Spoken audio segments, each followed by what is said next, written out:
Hello, it's Ron Gula with episode 13 of the Gula Tech Cyber Fiction Show. Today we are going to be speaking with Bryan Ware. Bryan, how's it going? It is going great. Glad to be here. Thanks for having me, Ron. Thanks so much for coming out to the studio in the hinterlands of It's Maryland. beautiful out here. Thank you very much. Thank you. I take credit for all the beauty in Maryland, right? Okay, So that's you good got it. stuff. That's good stuff. So today we're going to talk about your background. We're going to talk about your time working at DHS, at CISA. And then we're going to kind of talk about the future. We're talking about government politics and cybersecurity. And then we're going to get into some of your favorite science fiction. And we're kind of making up our own fiction in this industry, Okay, right? we can do it. All right, that sounds good. So you started out as not a government. You're not this typical government career. It's not that that's a bad thing, but you've gone in and out of government. So how did you get to kind of what you're doing today? Yeah, I mean, I never wanted to work in government. Um, I've always worked around national security. From the first job out of college, I was in, a great engineering services firm. Um, I've done government contracts as well as commercial, but I have always thought of myself, and I've always been an entrepreneur. I started my first company at 28, and um, just a whole series of things turned out where I found myself at a point in my career where I was no longer in my company. My board and I had agreed that I should go work somewhere else, and I took a few months to figure out what I wanted to do, and I got the call to come in and serve in government. Initially at DHS at headquarters, and then later at CISA. And I guess what I would say is, when you're in cybersecurity or other kinds of security and you support the government or you support large banks or large corporations, you feel like you're part of national security. I've always felt that way. I felt like what we were doing was part of national security, and that maybe that was the most effective way that I could support some of the government missions.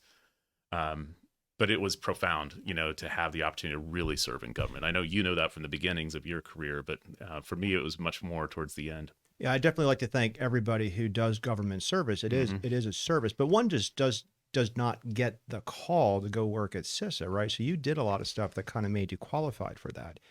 So your first company you worked at is it Sonalist? Is that how I say it? Oh, I worked for a series of small companies. The one right out of college was this awesome company called JCorps. That was working on the Star Wars program, Strategic Defense Initiative. It was pretty amazing because we were trying to build, missiles that were going to shoot down nuclear missiles. And we couldn't even build parts of the avionics or the optical systems at the time. And so we had to simulate them. So even though my degree was in laser physics, applied optics, and that's what I wanted to go do, we couldn't build any of this stuff. So they put a computer on my desk and it was like, well, simulate it. And one of the things I learned in that job, I think each of your jobs, you can take something along with you. I learned that I was not a very good computer programmer, but I appreciated design. And they had an idea on these missiles. It was called survivability enhancement options. We would call them countermeasures generally now, but like, what can you do to make this thing more survivable? And I've carried that concept with me for a long time. Worked at a company called Camber. Sonalist was really neat. Sonar analysts contracted because they did a lot of really geeky Navy stuff, as the name would suggest. But they had also learned how to build a whole commercial business where they did movies and computer games and things along those lines. And I got to have some of that kind of media and design experience too. But that's where we got the idea to start Digital Sandbox, which was my first company. So what did Digital Sandbox do?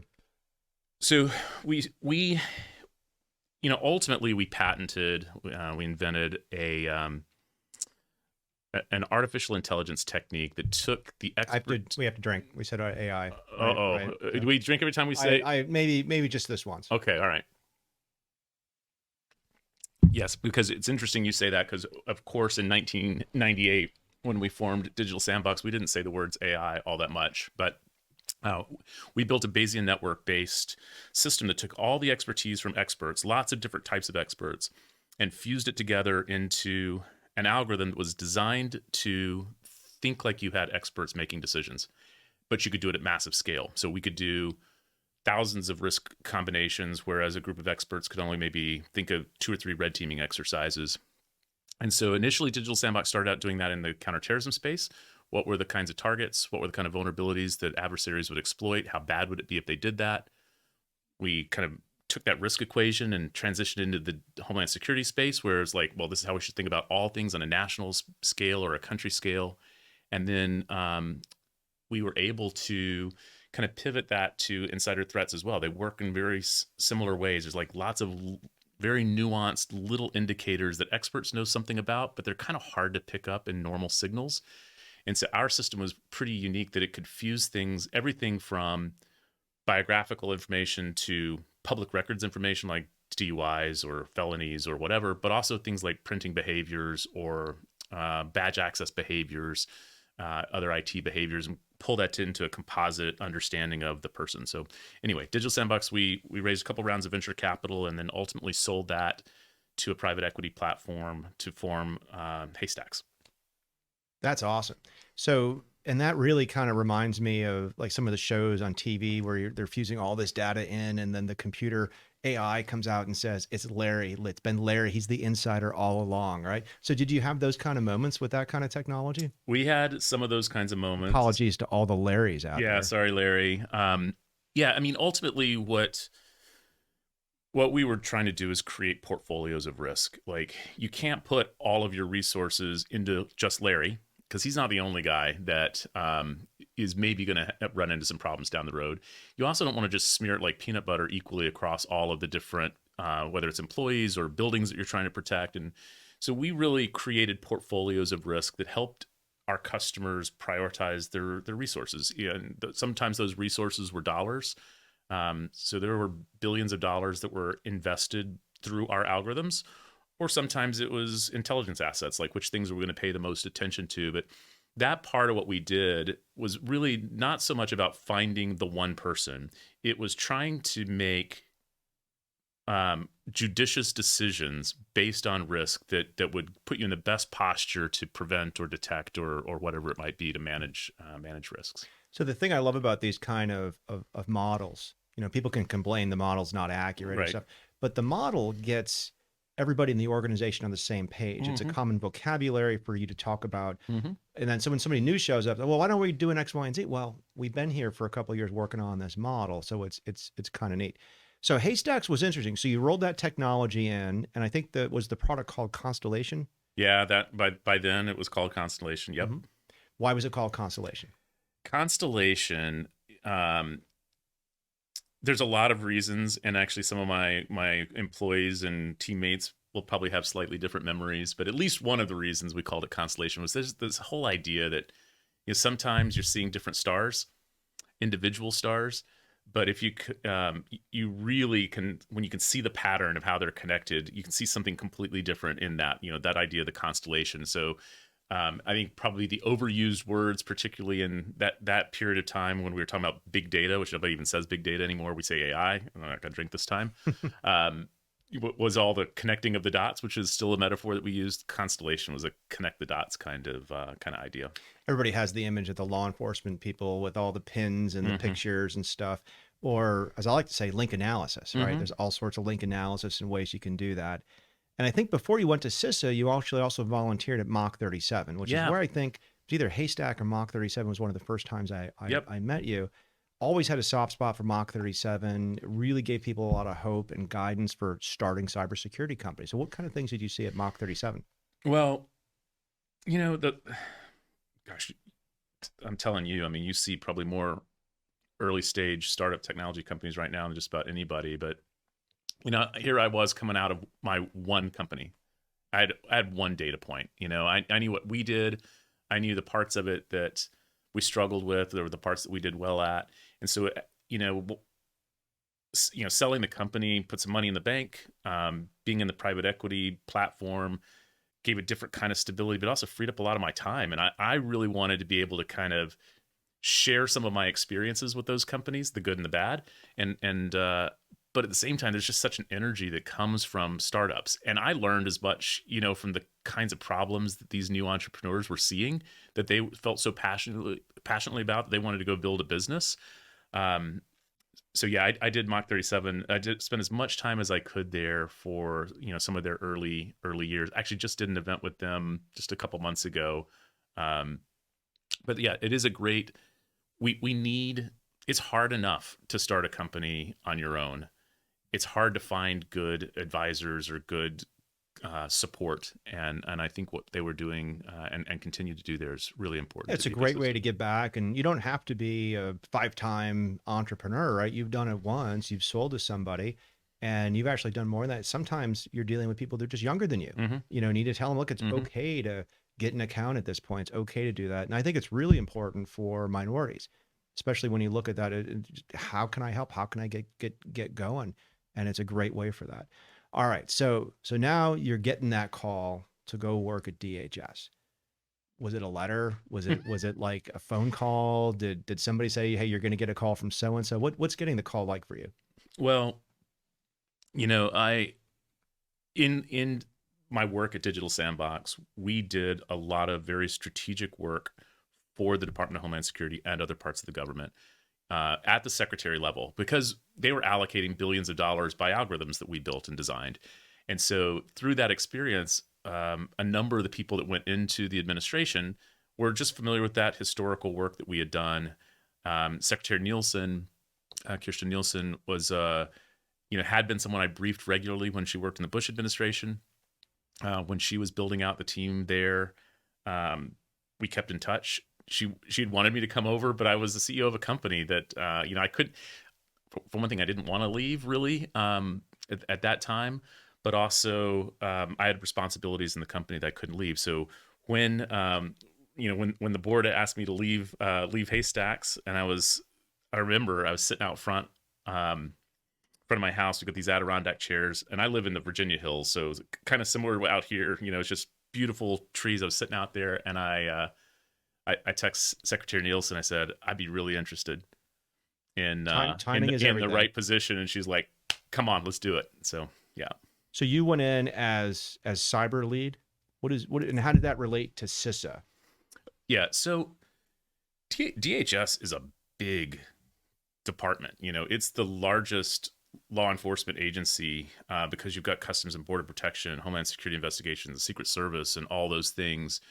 My first position was as her senior cyber advisor. So that really just means that you're in her office on all things, representing whatever, translating whatever's happening on the cyber side, translating her guidance to all those people in DHS. And then actually part of the fun of the job that I didn't quite expect is you really have to be there for every single issue, even the non-cyber issues. So hurricanes, border immigration issues, but that was my portfolio. So CISA, of course, is the primary cyber component inside of DHS, and really the primary cyber component for the U.S. government on the cyber defense side. So, as that advisor, they were a lot of my portfolio, but Secret Service has cyber teams, and the Science and Technology Directorate has a whole cyber program. And so I was responsible for just coordinating, her intent to all of them and their information to her. And a lot of our listeners are from the cybersecurity arena. So they're CISOs, they're pen testers, that sort of thing. But when you say cyber at this point, are you really talking like not just the hacking stuff, but telecommunications, space communications, wireless communications? It's a little bit broader than just cybersecurity, right? Yeah. And when it meets the secretary, it's even things like going dark for law enforcement, the challenges with encryption and getting access to devices. It could be surveillance programs that they're running on the law enforcement side. But I think one of the other things that's really neat, at the DHS level is we really are the advocates, the ones responsible for the critical infrastructure companies who, they're not necessarily IT companies or telecom companies, although that was a big part of the responsibility. It could be, any other company. They have so many different issues. They could be China trade issues that have a cyber nexus, or IP theft issues that have a cyber nexus. And so CISA's role is huge. By the way, the mission that they have is huge, but they're not the guys that are tracking down IP theft necessarily. That could be the Secret Service, or counterfeiting could be the Secret Service. So you went in during the Trump administration. Yep. Yeah. So right around then, we still had an even number of critical infrastructure. Right? And I think President Trump said we're going to add election security to that. causing everybody's well cool PowerPoint slides with this even numbers. How do I fit elections into that? So what were some of the issues you worked kind of during that time? You know, election specifically, or any Well, number just of things? anything, right? Like, was 5G a big thing back Yeah. then? I mean, did you have to learn how to teach everybody how to say Huawei, Yes. spell Huawei? Yeah. So, transitioning from, so I was the cyber advisor for a handful of months, and then I moved into the assistant secretary for in policy. And there, in the policy shop, we take all of the jobs that the secretary, the cabinet member, is responsible for, and we divide them amongst four assistant secretaries. So I had cyber, I had emerging technologies, I had other risk and resilience issues in my portfolio. So yeah, we dealt with things like what ultimately became what's called the entity designation of Huawei, that limited the ability of U.S. companies to sell chips to Huawei, limited the ability of U.S. telecommunication companies to buy from Huawei. I was very, very intimately involved with that. By the way, very disappointed too for us as a leading technology Western nation, that we didn't have. We could only say no to Huawei. We couldn't figure out what we were going to say yes to, because there wasn't a Western 5G solution, particularly at that time. I think though, by us slowing down kind of those unfair practices that Huawei engaged in, we've given the opportunity to create new technology. So that was one of the things. Certainly elections. There's a number of things that we did in the emerging technology space. There's AI policy. Gosh, we're using that word again. A lot of things in space. That was, when you think about what's happened in the last, 3-4 years, is the commercialization of space. The moving away from requiring the Russians to get us to the space station, being able to get to the space station with the U.S. rocket. So there's a whole series of SPDs, space policy directives, that came out in that period of time as well, and that was also in my portfolio. So that was great fun. What's the connection between space and cybersecurity? Well, so in my policy job before I went to CISA, I had all emerging technologies, right? Which included, we treated space that way, because when we thought about space, we were thinking about GPS, we were thinking about putting things into space. And DHS is one of the primary members of the Space Council. As we translate to CISA, though, there are a number of cyber concerns in space. I mean, we have to communicate. There's command and control of all those systems. That command and control uses essentially radio waves for the most part that can be intercepted. And so how we think about space cyber is really important. And then there are a number of space assets that are also could be degraded, could be spoofed, could be denied. And so how do we have other means of doing precision location and timing? So GPS, how do we ensure that if there was a disruption of GPS, we still know where we are and what the time is, which was another kind of thing that did land in the CISA jar, but also tied up to that policy role. So how far into the future were you guys looking? Like, did you ever see that show Fringe? No, I don't think so. Fringe had the oh my gosh, who's the this is horrible for me. In Lord of the Rings, the third movie, he was the protector of the White Castle at the end. This is horrible that I brought this up. Anyway, I don't know. He was basically this researcher, and DHS was basically doing the inspections of all these paranormal things. Right? So my question to you is, how much were you worried about advances in nanotechnology, advances in like micro drones, advances in quantum mechanics to like decrypt, our encryption and stuff like that? How far out were you looking? Well, I mean, the truth is, there was a point in time, maybe it was well before I got to the department, I don't really know, where that horizon had gotten pretty short, at least in the Homeland Security Department. And so we were worried about drones after drones were already flying, and there were problems at Gatwick Airport in London. And we were worrying about a number of other emerging technologies that were really, right on our doorstep. And of course, we just talked about 5G and Huawei. We should have been worrying about, we could have seen, we knew that there was going to be a 5G because there had been 4 already, right? Mm-hmm. We knew it was coming. We just hadn't planned for it. And so one of the one of the 2 or 3 things I did in my whole time at DHS and CISA that I'm the most proud of was start a program to identify emerging technologies and to evaluate their risks, and to try to do that on a horizon that would allow us to start to anticipate, well, how could they impact critical infrastructure? How could they impact our government missions? How could we maybe leverage them and become more efficient? How could we leverage AI to be more efficient at cybersecurity? And that emerging risk matrix is the program that they run from headquarters now, was something that I started there. And the whole idea, there's nothing that was paranormal profound about it, but the whole idea is like, we gotta stop worrying about things after they're already here. Like, we should be able to see these things coming for a little while. We're not an R&D organization really, like DARPA or IARPA or others are, but security organizations have to anticipate these things too.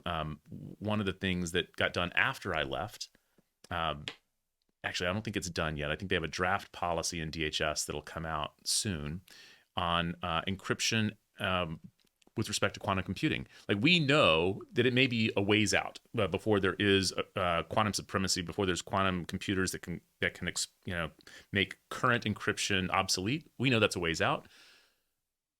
But we also know that the government moves pretty slowly, and it has huge infrastructure. And we probably ought to start now and try to figure out, well, where all are we using encryption, and what are the most important things, and where should we start working towards quantum resistant encryption today before that's like a next year thing. And so anticipation, I think, is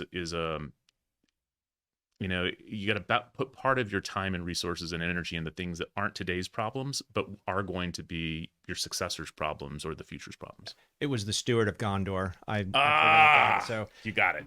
So that same thing, like if we went back just 10 years ago and we were talking about, drone proliferation, or the fact that applications written in China were going to be stealing our faces, for biometrics and stuff like that, people would have looked at us crazy. So it's one thing to kind of say, haha, future technology, UFOs, paranormal, but some of that future stuff is coming really, really fast, especially when you talk about space, self-driving cars. There's a whole new vector of attacks right there, especially when you see people like China banning their military and senior leadership from driving Teslas. So that's interesting stuff. What was some of the wackiest stuff that you had to track or postpone or stuff like that? Oh, there were a number of wacky things that we looked at from time to time, but none of them are going to sound all that exciting, I don't think, on this podcast. One of the things that was most heavily classified stuff is really boring. Yeah, that's true. Something that wasn't particularly classified was kind of interesting. There was this, I think it was a Wired article maybe a couple of years ago about Russia's desire to disconnect from the internet. They want to have it like the internet kill switch. Kill switch, absolutely. That was an interesting thought exercise. Like, well, what would that look like, and how would it work? And we knew, roughly what China had done with the Great Wall. And so those things, actually, it's a good way to describe the kinds of things that were a little different from the role, that the policy role at headquarters versus the operational role at CISA. We try to think about, well, what would that look like technically? And what would the world look like if more and more countries did that? What does the internet look like if you move from the internet to the splinter net, as many would call it? How does that affect the way that we do intelligence operations? How does that affect the way U.S. businesses do e-commerce operations? Like, any number of things were considerations, and the policy levers are very different than the operational levers. You're trying to encourage good behaviors. You're trying to shift things in the way that are beneficial to U.S. interests. You're trying to align with allies, and you're trying to see over the hill a little bit. Trying to figure out what kinds of things might happen in the future that we need to be ready for. And then how do you kind of juxtapose that with, if you look at some of the threats that have happened recently, right? We had massive power outages in Texas, not from a cyber attack, but from a snowstorm. And we had a huge change to our telecommunications and our working, remote industry, not because it was more efficient, because we had to go home because of COVID, and then we actually had somebody try to poison people in Florida by hacking into the water system. So we're kind of coming at this from a lot of different angles. I mean, we were after 9/11, people talked about Hollywood fiction. Let's look at science fiction as a way to figure out, threats we can do. So where do you kind of pull some of the inspiration from?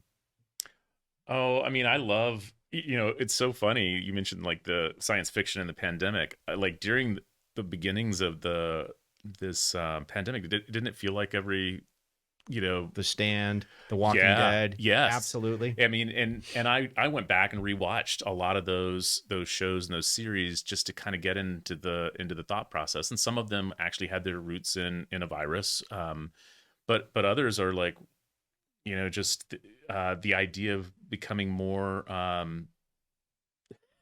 disconnected and more virtual in our day-to-day lives, which is also the so much of that comes from science fiction. So I love I've always loved watching the sci-fis. I'm not as big of a reader right now as I've been at different times, but I take a lot of that. You get good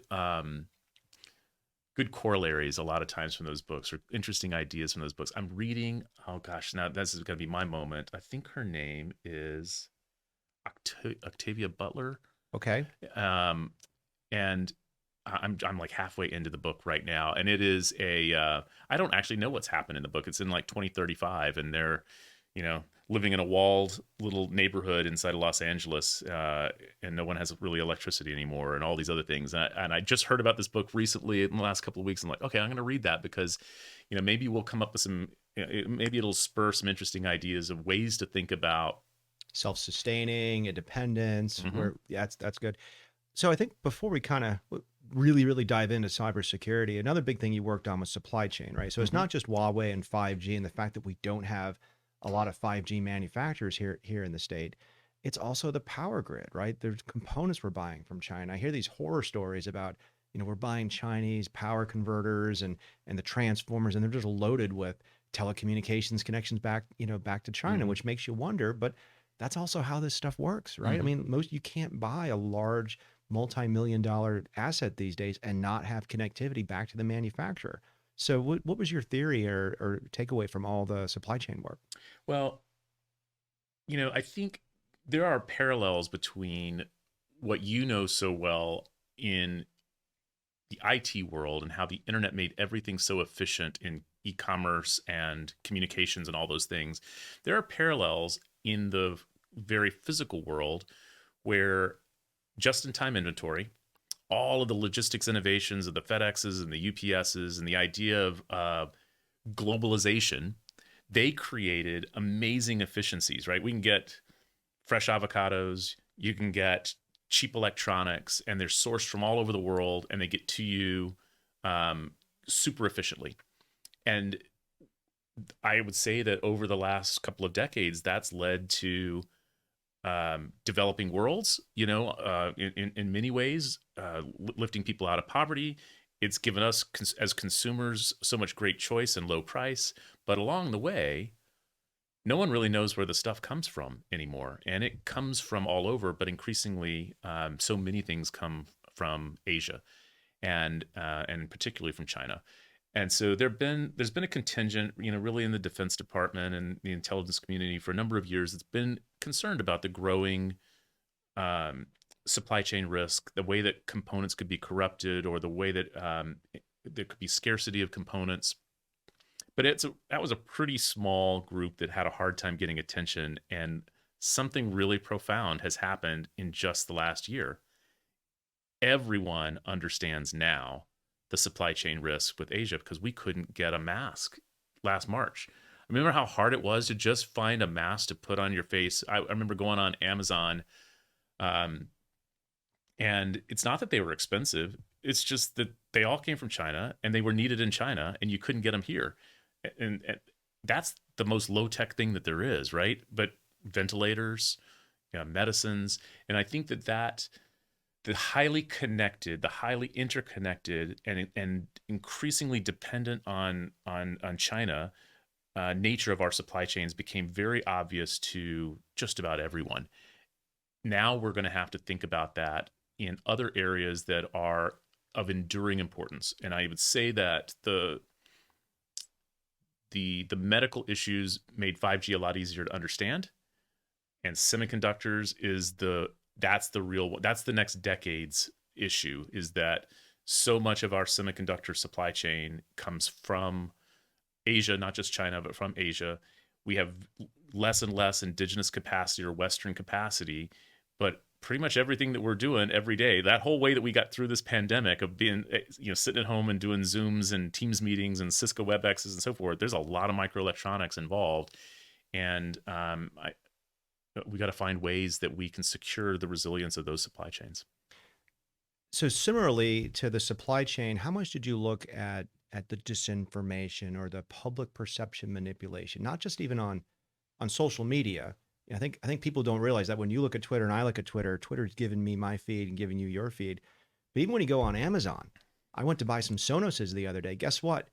We don't have any on Amazon. I was like, oh wow, what's up? They go to Best Buy. Yeah, we got all the Sonoses you want. So Amazon was being a little selective about what they're doing. How much of that did you track? Because that's right up there with manipulating elections. It's right up there with perception management. Yeah, I mean, it is our adversaries, and not even our adversaries. I mean, I think you're talking about just things that businesses do. Use information to shape opinions, and adversaries in particular found ways that it doesn't even have to be remotely true. If you can get people to like it and share it, has to be believable. It has to be believable. And by the way, some of the QAnon stuff didn't seem to be particularly believable, but it had believers, right? And so those issues were a very big issue for my leadership. Thankfully for me, that by the time disinformation and misinformation related to the campaigns was a primary issue, I was pretty much heads down working on the more cybersecurity bits of that. Chris Krebs and others really, they took that head on. They tried.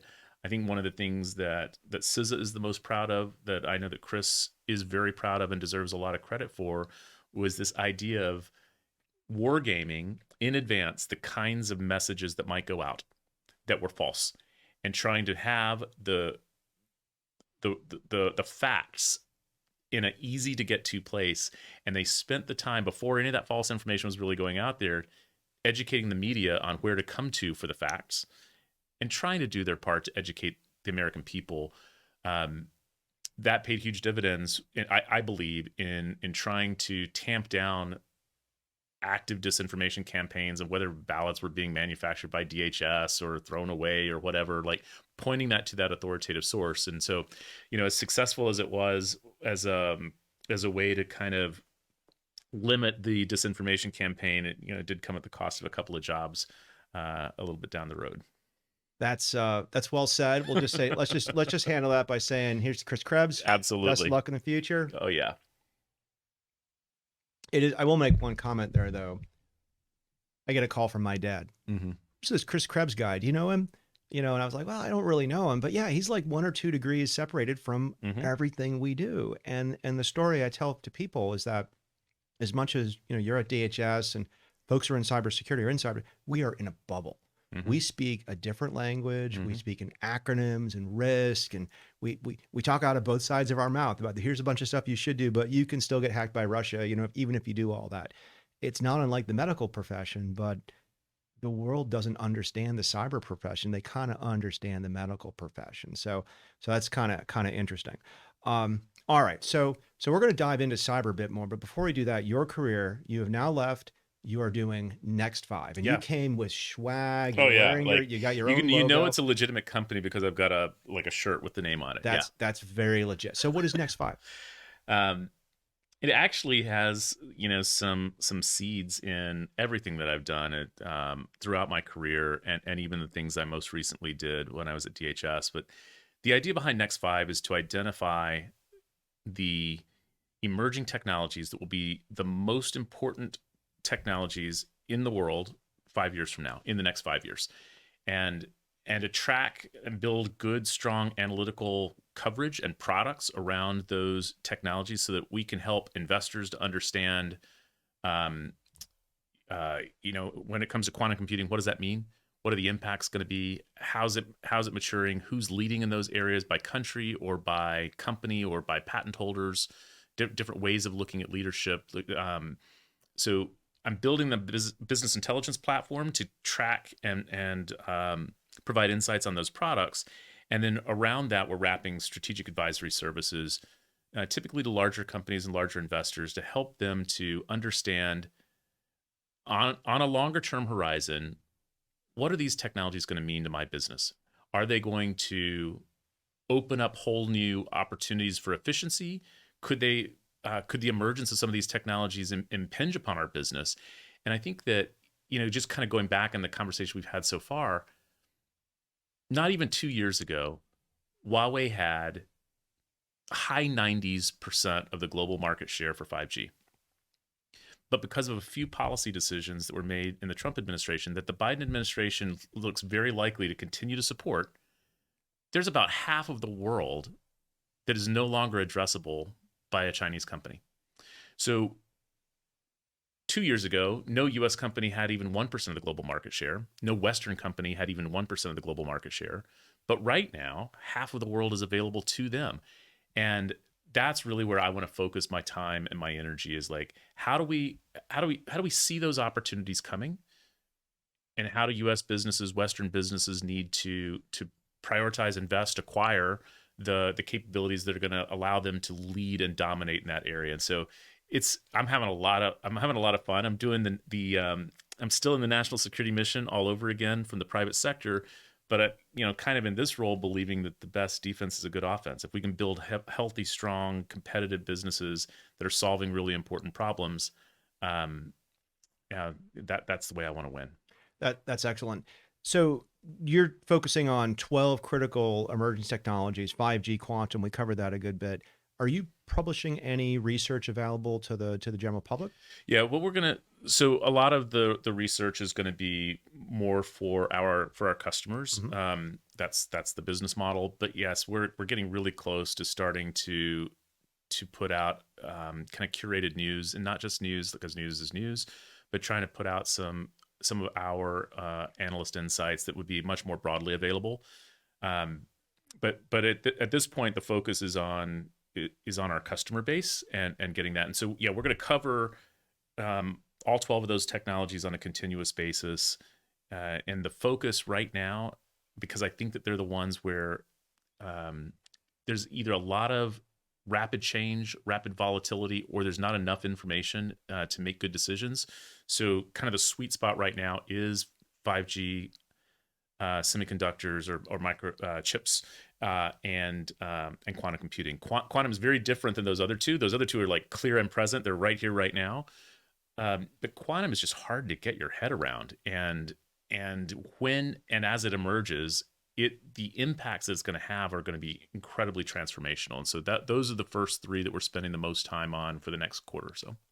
So let's talk a little bit about that and pivot into role of government, public policy, that sort of thing. So, it used to be that technology would just dramatically outpace government policy, right? Like we had vulnerabilities and compliance issues before we got PCI, right? Mm-hmm. Before we got government regulations and whatnot. But now, you could say thanks to the Trump administration or whatever, but we're banning technologies, right? Overnight, ban TikTok, ban DJI Phantom drones, ban stuff. So I look at the Biden administration now, and I think there's going to be regulation on a number of things. Could impact big tech, social media, that sort of thing. But right now, one thing they're trying to do is DHS announced that they want to pass some regulations on, I guess, minimum software resilience, vulnerability things. I am very curious about what they're going to come. This is something, wouldn't it be great just to pass a law and say, hey, you can't have vulnerabilities in your products, right? What do you think of what might happen here?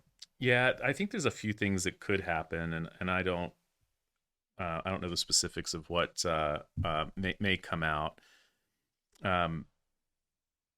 Right now, DHS, CISA, has very limited visibility into each department and agency. We would fund programs that benefited those departments and agencies, but a lot of the data from those programs, those capabilities, went to the CIO and CISO of that agency, not to a central place at CISA where you could look across the whole of the government and see whatever you need to see. Continuous diagnostics monitoring. Yeah, so CDM, benefited each department agency, but not the incident response team at CISA. And that becomes a glaring issue in the moment that we're in right now. It was always an issue, but it's glaring now. So I think what we'll start to see, less about software, but the way that we run software, are additional responsibilities on the departments and agencies to give more visibility, more granular visibility back to CISA, and particularly things that would have been relevant in the cases that we've just seen. From a policy perspective, though, I think there's an important conversation that we need to have about what the responsibilities of software companies are for security. I mean, we used to, you're talking about the 18 critical infrastructures before, 17 or 16 or however many there are, that used to be things like the financial system and the power grid and the water and other things. But, our businesses run on email and IT systems and cloud systems. And it feels like there's a responsibility for those large companies to, not just not have bugs and not just have high availability, but to secure their products and platforms. And so I know that that's a policy discussion that we're going to have. Regulating that is really hard. And I could imagine all kinds of negative outcomes. And it's hard to imagine how to regulate it and get the desired outcomes. So if I have an accounting practice and I've got my certified, public accountants, and they mess up my books, they can lose their job and their ability to practice. Right. Same thing with law. Yep. Same thing with doctors. Maybe it's going to go down that road. Now, I think the typical person who's writing code, it's kind of like people who were figuring out medicine in the 1800s. They were not like what we have today. So that's where I think we need to go as an industry, like really put these people on. This is a professional platform, right? This is not hacking two APIs together with some Python, right? People depend on these APIs and whatnot. The problem is we're all over the place. There's probably some really important technologies out there that are kind of hacked together with a little bit of Perl and Python and whatnot. On the other hand, though, the public doesn't really seem to care too much when there's breaches. They don't seem to care too much about privacy. And so I see this world where the people who want to have security are actually not participating with us. Like, what do you think might happen here? Well, I mean, I don't think there's going to be, I strongly believe that we need to significantly increase the resources at CISA, that it needs to be a bigger, better funded agency with more capabilities. That being said, though, we don't want our security investments to outstrip our IT investments. And yet our IT is so bad from a security perspective that we have to spend more and more and more money on cybersecurity. As an engineer scientist, you want to engineer out the defects that cause, recalls, that cause repairs. That's the way we manufacture an automobile, right? You don't want your automobile breaking down all the time. And if you designed and built that, you'd rather catch that, whatever is going to cause it to break down at the design phase. You want to have good quality in the way that you build it so that when it comes, off the show floor, it's going to work the way it's supposed to work. Software is not like that by a long stretch right now. And so one of the things and this is a single data point, so data points are not trends, but I find it interesting. In the Biden team's stimulus funding for this big, $2 trillion package, there was originally going to be $9 or $10 billion for IT modernization and $650 million or so with some other money, almost $1 billion for cybersecurity. All that IT modernization got stripped down to $1 billion and $1 billion for cybersecurity. This isn't a good ratio, right? I would rather pay more for really good IT that meant that I didn't have to spend as much on incident response. That's.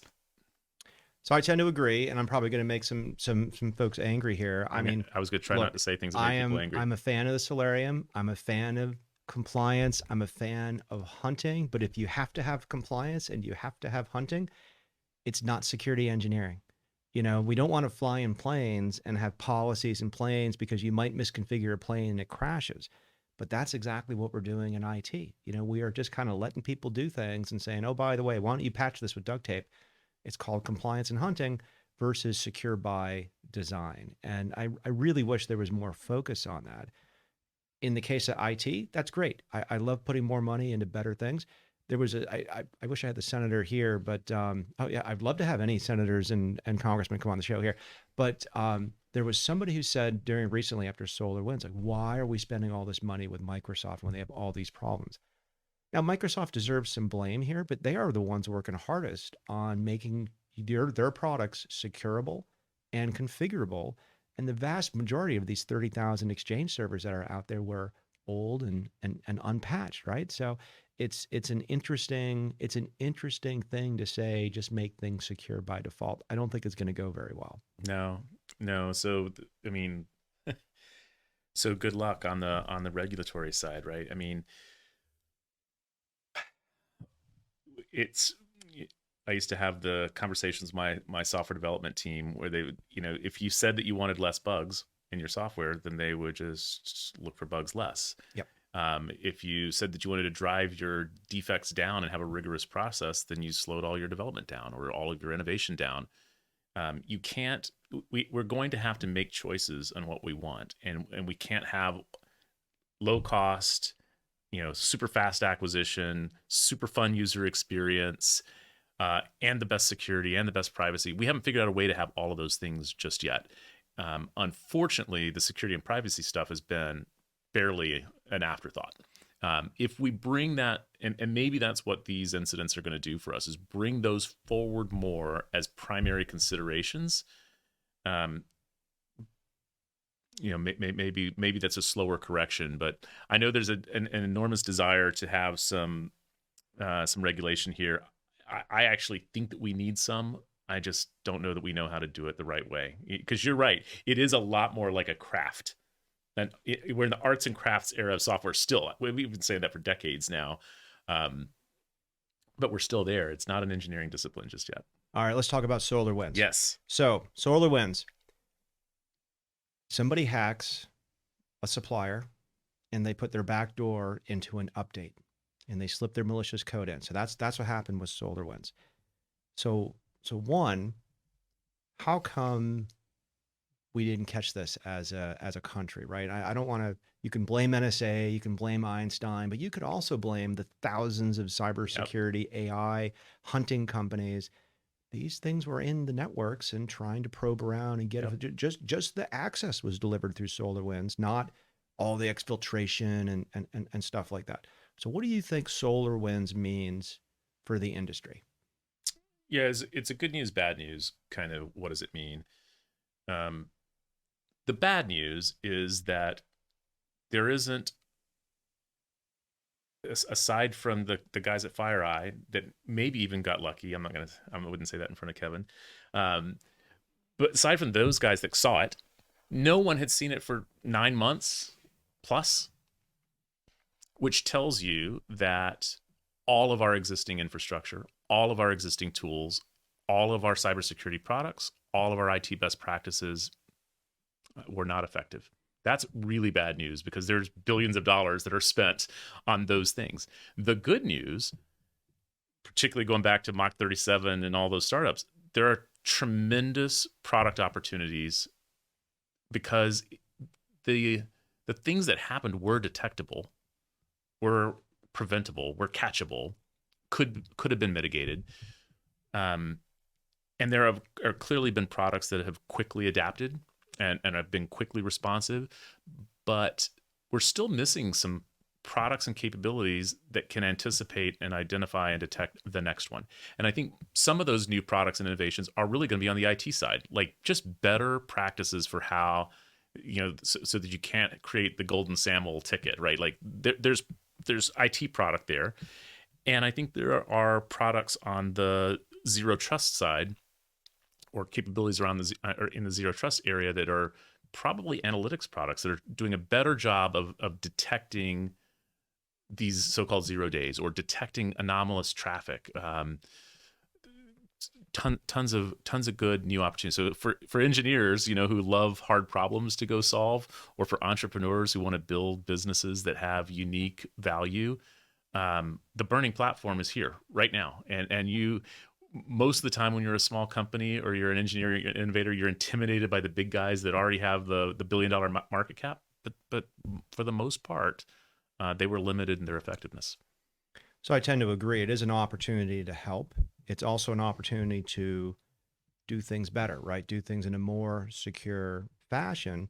And I often wonder if the information we're communicating to the general public is correct or not. So for example, you look at everything in the NIST cybersecurity framework, hundreds, 200 things, five major areas, identify all the way to respond, right? So it's good, it's scientific, but it's basically compliance and hunting. Mm-hmm. But then if you go way back out, and we've had Kirsten Tada on the show to talk about the Cyber Readiness Institute, and you're like, okay, what specific, what's the Dr. Fauci equivalent of wearing a mask, right? Well, they basically say it's patching, it's phishing, it's passwords, and it's USB. That's it, right? Secure Wi-Fi, not there, right? Secure VPN, not there. Those are the four things they focus on. I always feel a little like, yeah. I'm sure Dr. Fauci has many, many other subtle things to tell us about how to fight COVID, but wear a mask. So how do you kind of mix all that kind of stuff? Because DHS is very focused civilian government, right? But you're also kind of a Dr. Fauci for talking to the nation about cybersecurity. Yeah, I mean the U.S. CERT part of CISA in particular, that is that central repository of all of the vulnerabilities and best practices and guidelines, I think is actually one of the greatest services that they provide. Is like, yeah, it's got to work inside the U.S. government, but when it does, it works for everybody else too. And we really did feel that mission, that need to push our information out. I think that those best practices, those simple top 10 lists, they are still relevant and they are still important. But we unfortunately are now seeing a few challenges to simple conventional wisdom that we're going to have to get our heads around. Two or three of them, I think, that are interesting. Like, I think I used to poll people, my smart guys, what's the most important thing? Patch off and patch urgently. Well, it was the patch that was the delivery mechanism for the back door. Okay, so now we're not gonna say don't patch, because that's worse. But we're gonna have to find some nuance in the way that we patch, so that we are understanding the integrity of that patch. I think that there have been many, I'm one of them, that believe that we can operate in the cloud more securely than we can operate on-prem, for a whole variety of reasons, but mostly because of specialization. Like this, not every enterprise can be an expert at running their network. But we've now just seen cases where before the Exchange vulnerability on-prem, there was the Office 365, SolarWinds vulnerabilities. So you're not safer. We always knew this necessarily by moving from on-prem to the cloud or vice versa. But there's going to have to be nuance there, because I think that would have been, going back many years ago, there was a recommendation to smaller enterprises in particular, move your stuff into the cloud. Now there's nuance there. And I think the one that's been on my mind the most recently is most large enterprises have been moving to single identity to access all of your enterprise devices and all of your enterprise databases, so that you didn't log in and password to every single thing. And now that is a primary means of vulnerability. A primary, mechanism in these hacks has been going after that privileged access, and then really owning the ability to move into any part of the network that you want to. Again, I don't think that the best practice of doing that integration was wrong. You certainly wouldn't want to have hundreds and thousands of passwords, and how are you going to maintain and manage all of those? But we're going to need better ways of managing access, better ways of doing analytics around the identity, and a more secure AD or whatever infrastructure in the first place. So let me get your reaction to this. So one of the things I volunteer is defending digital campaigns, right? So when you run for Congress someday, I can give you free cyber swag without it being a campaign donation, right? Having said that, if you think about small business, a small campaign, how do you protect that? And if you bring this cybersecurity framework to it, it's basically compliance and hunting, or patching and password management and stuff like that. But we never say do 100% Mac solution. or do a 100% Windows solution or a 100% Google solution. And we certainly don't have any ability to kind of compare the Mhm. risks of those things, right? But we all know that as soon as you put some non-Microsoft code on a Microsoft platform, you open yourself to malware. Mhm. You know, if you go all in with a Google Chromebook, you're basically immune to malware. You know, maybe you can fish some accounts here and there and stuff like that, but there's a lot to be said for these monocultures. But man, you're putting all your eggs in one basket. But I often wonder if that should be the message to small business. Yeah, I mean, as a small, so one of the things that's kind of hard to get your head around, I'm leaving CISA, where we had a good IT department who really understood cybersecurity really well, and they owned all my devices and they provisioned my devices, and I kind of expected that they were pretty secure. Now I'm running my own small business. I am the IT guy. You're the IT guy too. Yeah, congratulations. CIO pays about as well as CEO, and when you're both. These are hard choices to make. I can't stay up to speed on all these things. I don't feel like I have the expertise to do that, nor do I have the time to do that. And so what it does do, at least from my standpoint, is take as little risk as you can, simplify as much as you can.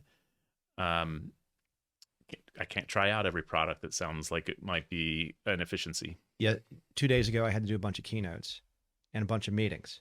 I used Teams, Zoom, Google Hangout, Adobe Connect, and WebEx Mm-hmm. all in one day. One, it worked, which I was happy about. It still recognized the cameras, but that's just kind of insane when It's you insane. think about all that kind of stuff. And if you want to practice a monoculture, it's almost like practicing beliefs. Mm-hmm. Like if you're Catholic, it's Lent, no fish on Friday, you go out for lunch, somebody happens to offer you pizza with pepperoni, you've got to be disciplined. And if you're that person and you're like, no, I can't use Zoom, Zoom is against it, you're kind of looked at a little strange. And I really wonder if we shouldn't work on the culture to kind of be more accepting of that because, you know, you can't quote me and go, well, now Ron's saying Zoom is an insecure thing. Of course, but if it's certainly less secure than 100% Microsoft solution. You just added a million lines of code and a whole infrastructure that I Yeah. didn't use before. And we just don't think about that in the general public. By the way, this is a complete non sequitur to everything you just said, but you made me think of this funny memory. Um, I had to host a meeting with Google and Apple. They were developing the API for the contact tracing. So it was such a great idea, led by industry, to um, allow contact tracing in a way that collected no personally identifiable information, didn't use location information, just used the very low power Bluetooth or whatever, and an API they were working on together. We were having a meeting with Google and Apple leadership so that they could talk to us about that, and we could talk to them about some security concerns that we actually didn't have, but we wanted to understand things better. So we're going to set up the web meeting, and at CISA, our go-to platform was Microsoft Teams. But here you're looking at Apple, who probably doesn't use Teams. They've got like FaceTime. Google, has many different things, Hangouts or Meet or whatever. So I remember that awkward moment. Was like, gosh, what do we host this on? So we kind of floated it to them, like, what would you prefer that we use for this? And Switzerland apparently is Cisco WebEx because that's what we used. So That's hilarious. I love stories like that. You should never FedEx a vendor order to UPS. That's happened to where I've worked for. oh no. All right, so let's close out with some science fiction, which includes superhero movies, books, any of that kind of stuff. So while you're at DHS, what are people watching? What are people excited about? There are so many Star Wars geeks at CISA. It's shocking. Mm-hmm. There's Trekkies and all those other guys too, but I remember one of the first times I went to CISA. It was before the CISA knew that I was coming over, but I knew that I was coming over, and so I'd go for meetings, but I couldn't. Nobody knew why I was there. I like look on the floor of the elevator lobby, waiting for my elevator, and there's like a baseball card, but it's a stormtrooper card, and like I don't know, there's some guys that work there that dress up as stormtroopers. They have their own like playing cards. I didn't even know that was a thing. So yeah, I'd say it's probably Star Wars. Wars. But I Star don't Wars know. is great. There's a lot of good that we can talk about out of Star Wars, right? The weaknesses in the all three Death Stars. Yes. You know, the so the order of the Jedi versus the Empire. There's a lot of stuff there. You know, is the Force, you know, what we're using to do cybersecurity? It's a lot of good stuff there. Um, But the most important thing now after the Mandalorian is we can always just close everything out by saying this is the way. This is the way. This is the This way. is the way. That's awesome. How about books? Are you motivated by any of these? I'll call them Hollywood fiction. You know, these stories about wars with China. Like I'm reading Ghost Fleet right now. I read Ghost Fleet. I was late to reading it. I read Burnin' first. What I'm like, oh, I gotta go back and read Ghost Fleet. On the in the end of the island in our kitchen is 2034. I think it That's is. the one I've been told to get. I haven't cracked the cover Yeah. on it yet, but I pre-ordered that when it came out. I read Ghost Fleet, and you know, Ghost Fleet was really cool for me because you know I'm reading intelligence reporting and I'm reading defense reporting, and you know that's fact or it's at least analytical judgment or assessment, but it doesn't really tell a story. And sometimes if you're not, you know, if you're just in a role like I was, you don't know what the story is. And so the book like Ghost Fleet kind of helps you to see, aha, like this is story. And of course, well, I won't tell you the end. Yeah, I do read some of those. I don't read a ton of those. I used to love, by the way, this is kind of a slight departure, but the Sandman series was what I like. I thought I was done with comics when I was a kid, but I always loved like Stephen King books, The Stand, It. Those are like huge books, well, huge in size and like really made an impact on me. And I later discovered Sandman. I love the Neil Gaiman. I've read almost everything that Neil Gaiman's ever written. What are the best examples of fiction in the movies or books about real world hacking, and whether it's nation state stuff or personal, you know, one-on-one hacker stuff? I mean, Enemy of the State, of course. I mean, it's the one where the NSA can turn the cameras around and see on the other side. You know, There's so many things wrong with that yeah, movie. yeah. I mean, it's the one that you there's- just love to hate. And there's so many awesome people at the NSA, but there's like a GS-13 in that movie, and they kind of nail. There's a few disgruntled GS-13s there. They kind of nail that. Have you ever seen The Listening? No, I don't think so. So The Listening is this crazy movie where it's like the early 90s, and there's a government contractor that has developed a way to listen on your phone. This is before cell phones. And literally they lose the documentation for this, like in Italy or Europe somewhere. So they have to send out a team of like, you know, SEALs or something to gather. And the NSA guy decides to like protect the woman who got this stuff inadvertently and he has to hack back into the NSA. And it's just really an interesting movie. It's very real. It starts off with a lie detector test in a crappy government facility. Like that's what working there Right. was kind of like, which is good. Now, how about the super science fiction? We talk about Star Wars, Okay. but do you ever see like Minority Report or Altered Carbon, like on Amazon, where everything is just kind of in your face? Even like the space stuff, like Expanse on Amazon, everything just works. Nobody patches a spaceship, you know, unless it's a plot point that there's a virus or something like that. Yeah, I've watched all of those. Expanse, I had a hard time getting into. I think I watched a chunk of the first season and I never got much further. And then others have told me like, no, you bailed out too soon. Yep, you bailed out too Yeah, soon. all right. Yep. So it's on my list to revisit. And I like the first season of Altered Carbon a lot more than the second season. The first season was fantastic, and I think I petered out somewhere in the second season of that one. Yeah, I do love those, and there are glitches, right? And I love that they reflect the glitches, and that there was missing information in Altered Carbon, which is kind of like what a lot of hacking is, right? Is removing information or changing the way that you perceive information, for sure. Awesome. All right. Well, where can people find you online? Next5.co. That's where I'm Co, at. not com. Co. Yeah, com. It turns out that there's just not any comms left anymore, but there are some co's. And then if you move away from co, you're starting to get into some shady domains. At least that's what my internet service provider told me. Like .tech and stuff like that, right? That's awesome. Not that one. Awesome. That's good. All right. Well, Bryan, thank you very much for coming on, sharing your experience at DHS, sharing your experience, what you're doing in the future and in the past. Thanks again. This is Ron Gula with episode 13 of Gula Tech Cyber Fiction.